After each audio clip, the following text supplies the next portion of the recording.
यहाँ जिसको जो कुछ मिला है मुकद्दर से भी मिला है, मुझको तो मुकद्दर भी तेरे दर से मिला है। सतगुरु की कृपा होती है, भाग्य जागता है,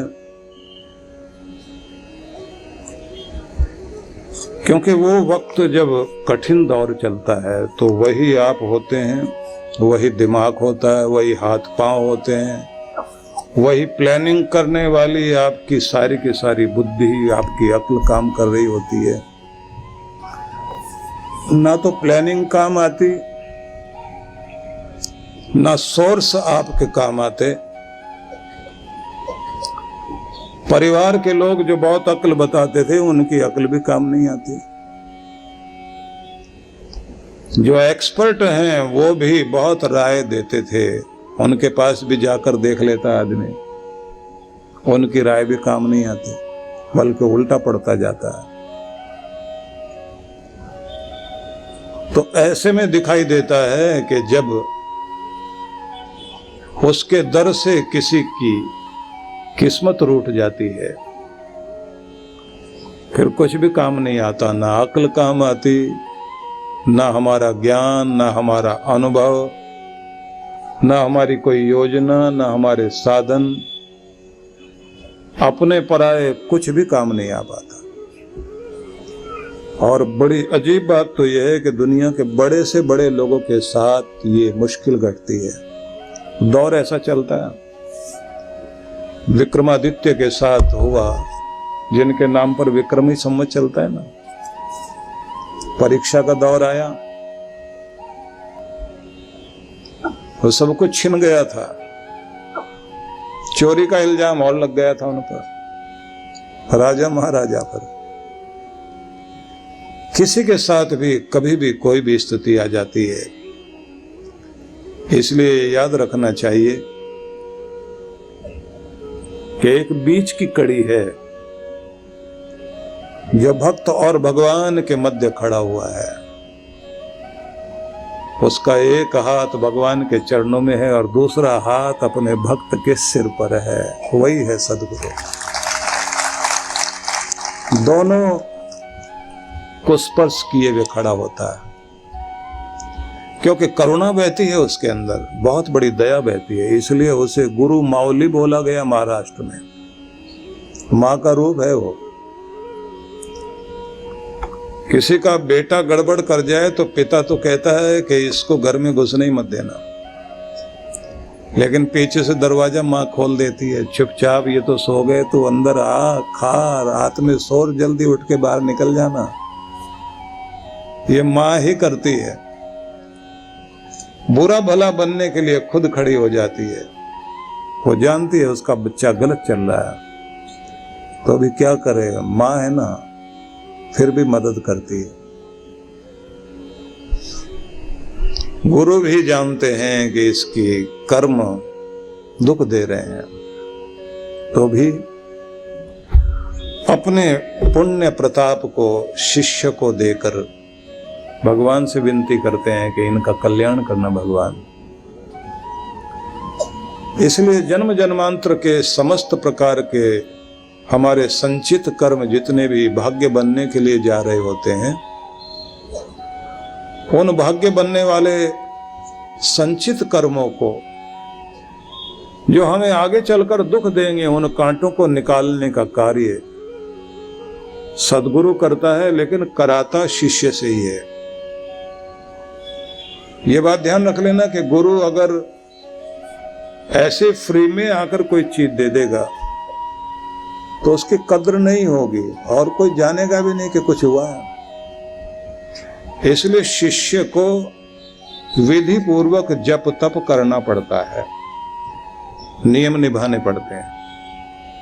उन नियमों में जहां कहीं कमी आए तो फिर गुरु के पास जाएं, दर्शन करके आएं, आशीर्वाद लेकर आएं, आपकी माला फिर चलनी शुरू हो जाए, आपका जागना शुरू हो जाए, आपका दान धर्म सत्कर्म, आपका यज्ञ, आपका तप, आपका तीर्थ फिर से शुरू हो जाए। क्योंकि कितना भी कोई बिजी क्यों ना हो, जिस चीज को आप महत्व देते हैं उसके लिए समय निकालते ही हैं। जब आप भगवान को महत्व देंगे तो टाइम अपने आप निकलेगा, आप निकाल कर पहुंचोगे ही पहुंचोगे। और अगर भगवान की कद्र नहीं है तो फिर भगवान भी मिलने आ जाए, आप कहेंगे बाद में आना, अभी तो हम बिजी हैं। इसलिए भगवान को महत्व देना शुरू कर दीजिए, तो आप कितने भी बिजी हों टाइम निकलेगा।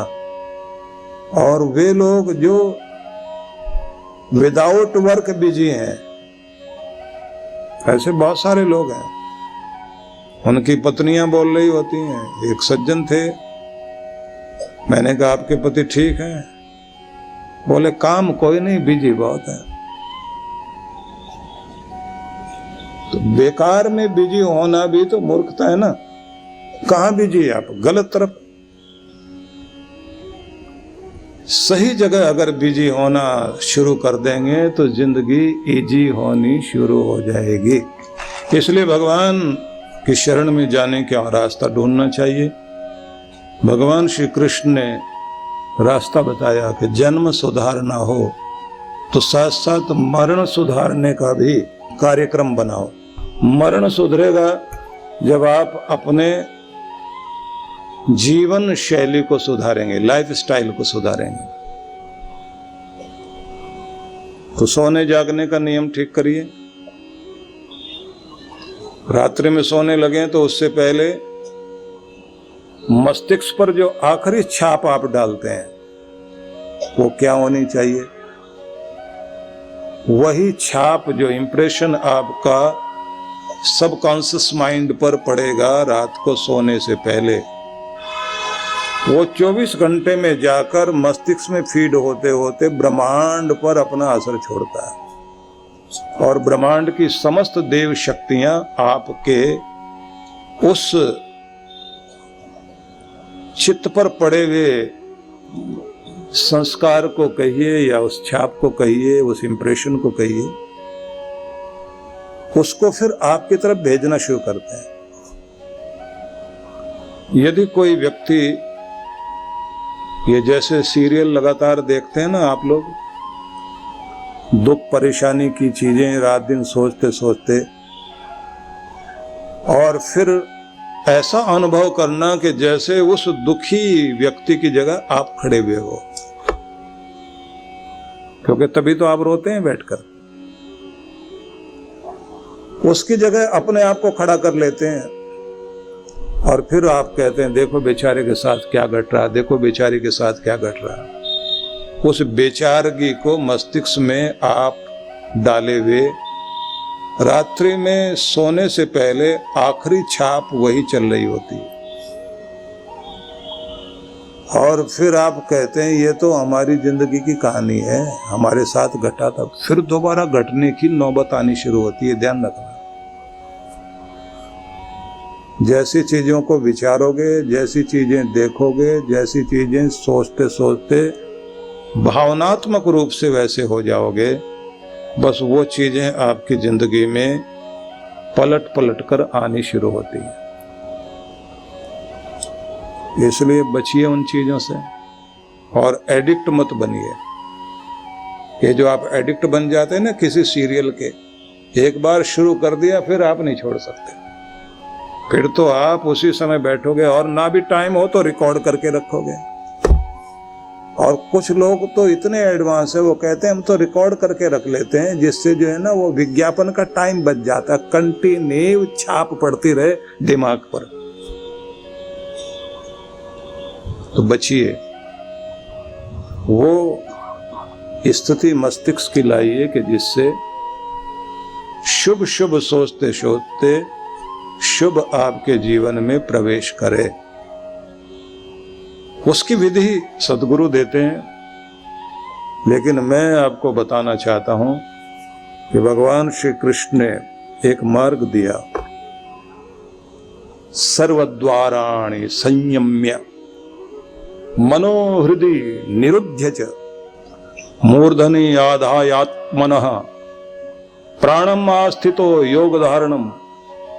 प्रत्येक व्यक्ति को ये अभ्यास नित्य निरंतर करना चाहिए। जो भगवान श्री कृष्ण ने जीवन के अंतिम क्षण में स्थिति बनाते बनाते अपने आप को मुक्त करना होता है, मुक्ति की तरफ जाने के लिए, सद्गति की तरफ जाने के लिए कार्य करना चाहिए, तो वो हर दिन एक विधि अपनानी चाहिए, क्योंकि हर दिन एक जीवन है और उस जीवन की समाप्ति रात्रि के साथ, जैसे ही रात्रि आती है, संध्या वेला होती है, तो संध्या समय में दिन जा रहा होता है, रात्रि आ रही होती है, तो शांति धीरे धीरे भूमि पर अपना प्रभाव छोड़ती है। मन मस्तिष्क को उस समय बिल्कुल शांत करते हुए निर्विचार और भावातीत अवस्था में मस्तिष्क को ले जाना चाहिए। मतलब हृदय की तरंगे, जो इमोशन आपकी उठ रही होती है, जो थॉट्स आपके मस्तिष्क में आ रहे होते हैं, सबको शांत करके चित्त की अवस्था लहरों के बिना किसी झील की तरह अपने चित्त को, मस्तिष्क को दर्पण जैसा बना लेना चाहिए। और उस समय में, सोते समय भगवान का नाम स्मरण करते हुए अपना ध्यान ब्रह्मरंध्र में यहां टिका कर सोना चाहिए।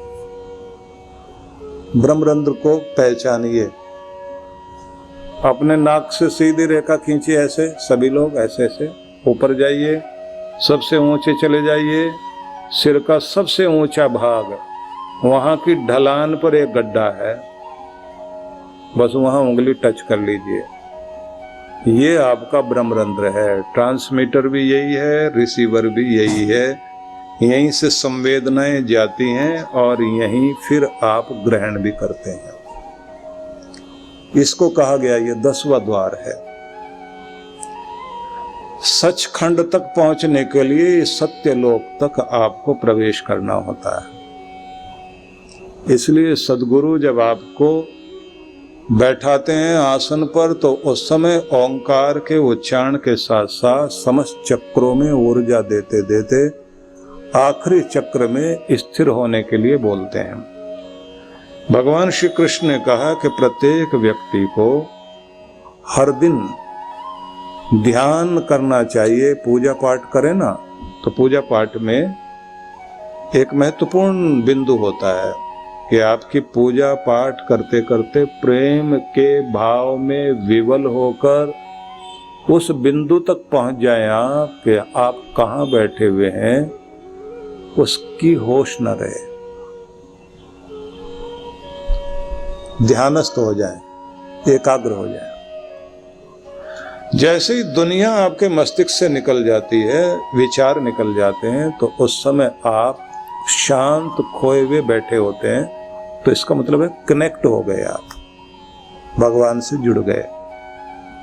और वहां की शांति भी, संतुष्टि भी, तृप्ति भी आपको प्राप्त होने लगती है और वहां से मुस्कान आने लगती है। तो नियम यह है कि माथे को ढीला छोड़कर आंखों को कोमलता से बंद करके सहज भाव से चेहरे पर अपने शांति को उतरने देना। मस्तिष्क में, माथे पर, चेहरे पर, गले पर, कंधों पर, पूरे शरीर में शांति को उतरने देना और शांत होते जाना। आप बैठे नहीं तो आंखें बंद करते हुए महसूस करो कि देवलोक से आती हुई शांति की रश्मियां सिर से होते हुए माथे पर आ रही हैं। सिर शांत, माथा शांत, आपकी पलकें शांत, पूरा चेहरा शांत और पूरे शरीर में शांति की लहरें आ रही हैं और आप बिल्कुल शांत हो गए और खुद को सुझाव दे रहे हैं,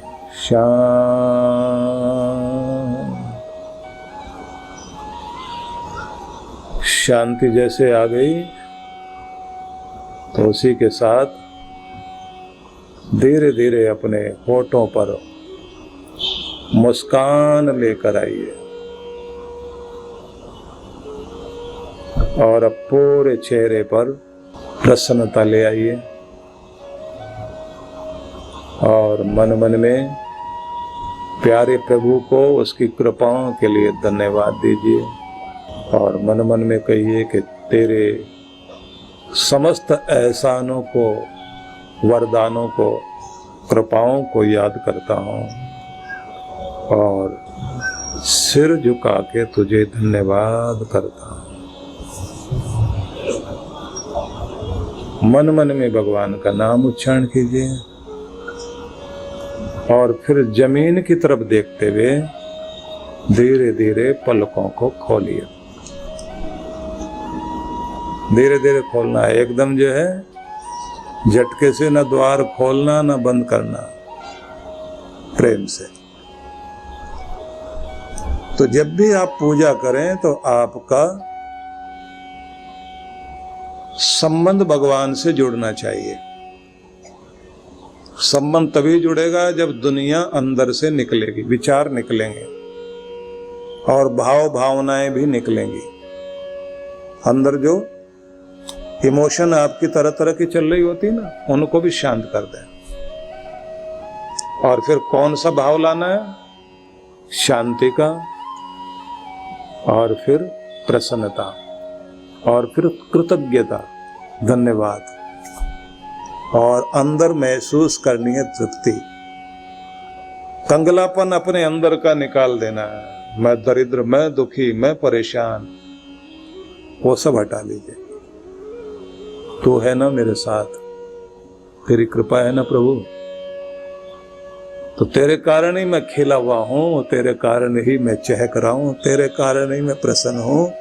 लाख लाख शुक्र है तेरा भगवान, दया बनाए रखना, ऐसा भाव रखना।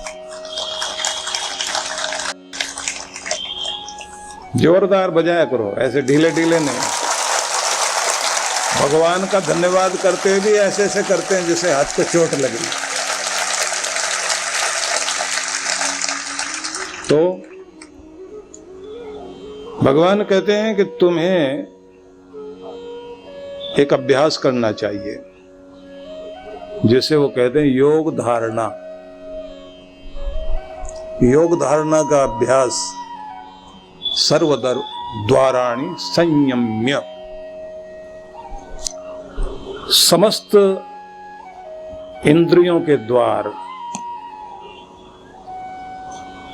इन सब को संयमित करके, मतलब इंद्रियां, हमारी ज्ञान इंद्रियां जिधर जिधर हमें दौड़ा रही हैं, उन्हें आप कंट्रोल करें। मन भटकाता है ना, विद्यार्थी पढ़ना चाहता है तो मैसेज आ जाएगा कोई ना कोई। फोन में तो कितने सारे मैसेज आते हैं ना एकदम, और फिर मैसेज फिर पढ़ते पढ़ते भी एक बार खोल के देखते हैं। कई लोग तो पूजा करते करते देखते हैं, कई सत्संग सुनते सुनते भी देखते हैं को मैसेज आया है, जैसे अभी इनकी लॉटरी लगी हो, तुरंत देखते हैं। और कमाल की बात तो यह है कि कुछ तो इतने तेज होते हैं, अंगूठा उंगलियां चल रही, चैटिंग साथ में चल रही है, संदेश जा रहे हैं आ रहे हैं। ये जो चंचलता है ये भटकाए रखती है। जो आदमी जितना अधिक चंचल होगा उतनी सहनशीलता की और धैर्य की कमी जीवन में रहेगी, उतना ही आंतरिक रूप से कमजोर मिलेगा। दुख को बर्दाश्त नहीं कर सकता, किसी की बात बर्दाश्त नहीं कर सकता, तुनक मिजाज, बहुत जल्दी गुस्से में आ जाएगा, बहुत जल्दी चिढ़ जाएगा, इरिटेट होगा। और कमाल ये है, इरिटेट रहे तो वो तो ठीक है, खुद को नुकसान पहुंचा रहा, लेकिन इरिटेट करता भी तो है ना, दूसरों को भी तो चैन से नहीं रहने देगा। चंचलता को जितना काबू पाओगे और स्थिरता जितनी बनाओगे, धैर्य जितना आप बनाएंगे, उतने आप आंतरिक रूप से शक्तिशाली बनेंगे। बर्दाश्त को बढ़ाना चाहिए, इसको एक तप कहा गया, तितिक्षा तप। 6 प्रकार की संपत्ति मानी गई है अध्यात्म में, जिसको षटक संपत्ति कहते हैं। शम दम उपरति तितिक्षा श्रद्धा और समाधान। तो उसमें एक संपत्ति है तितिक्षा, बर्दाश्त करना और निभा लेना। तो घर में जब आप कहते हैं ना कि तुम मुझे निभा लो मैं तुम्हें निभा लूं, क्योंकि ना पूरा मैं हूं ना पूरे तुम हो, कमी मुझ में भी है कमी तुम में भी है, अच्छे तुम भी हैं और अच्छे हम भी हैं, तुम हमें निभा लो हम तुम्हें निभा लें, कुछ तुम बर्दाश्त कर लो कुछ हम बर्दाश्त कर लें, जिंदगी को किनारे लगा लें। तो जब आप बर्दाश्त करते हैं ना तो रिश्ते निभते हैं। और जिनके यहाँ बर्दाश्त है ही नहीं, शादी होते ही माँ का ध्यान लगा हुआ है बेटी में, तुम्हारे घर में क्या चल रहा है, ननद ने क्या बोला था, भाभी ने क्या बोला, पड़ोसन ने क्या बोला। और कमाल की बात तो ये है, भड़काने का प्रोग्राम इधर से ईंधन डाला जा रहा होता, उधर से तो चिंगारी छोटी सी है। और कितनी कितनी महिलाएं तो वो भी हैं जो 70-70 साल की हो गई, और अगर आप उनसे पूछने लग जाएं कि जब तुम्हारी शादी हुई थी और शादी करने के बाद अपने ससुराल में गए थे, उस समय तुम्हारी ननद ने क्या बोला था, दूसरों ने क्या बोला था, कुछ याद है? बोले छाती पे लिखा हुआ है, यहाँ लिखा हुआ, यहाँ लिखा हुआ। मैं तो कभी जिंदगी में भूल नहीं सकती जो उन्होंने बोला था। ऐसा ऐसा दोहराते हैं। फिर दूसरी भी जो है अपना दुख बताएगी, और फिर कोई तीसरी मिल जाए तो फिर कव्वाली शुरू होती है। कव्वाली का एक नियम होता है ना, एक लाइन एक बोलता, बाकी सब उठा लेते हैं आगे। मेरे साथ भी ऐसा हुआ, मेरे साथ भी ऐसा हुआ। हर किसी की जिंदगी में कुछ न कुछ कमी होती है, बार बार याद कर करके अपने दुख को मत बढ़ाइए। माफ करिए और माफी मांग लीजिए, मन को हल्का कीजिए और अपनों के साथ अपनापन बनाइए और जिंदगी को ठीक चलाइए।